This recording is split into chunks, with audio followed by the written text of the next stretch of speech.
வணக்கம். திராவிட முன்னேற்றக் கழகத்தின் தலைவர் ஸ்டாலின் அவர்களை இன்று இரவோடு இரவாக அமலாக்கத்துறை அதிகாரிகள் கைது நடவடிக்கை மேற்கொள்வதற்கான ஏற்பாடுகள் செய்திருப்பதாக தகவல்கள் வெளியாகி இருக்கிறது.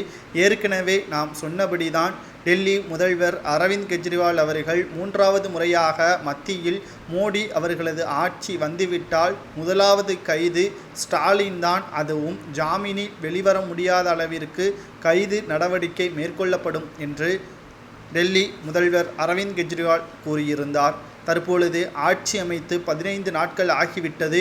முதலாவது கைது ஸ்டாலின் அவர்களை கைது நடவடிக்கை மேற்கொள்ள வேண்டும்.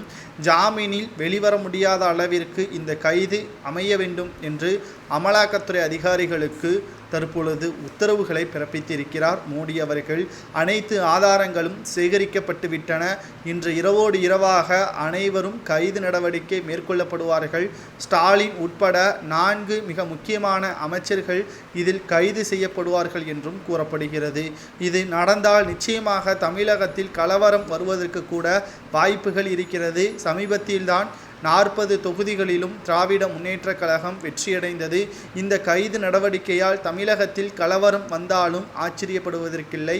மேலும் இந்த கலவரம் பாஜகவினர்களால் தான் தூண்டப்பட்டது என்றும் திமுகவினர் பரப்புவதற்கும் வாய்ப்புகள் அதிகமாகவே தான் இருக்கிறது.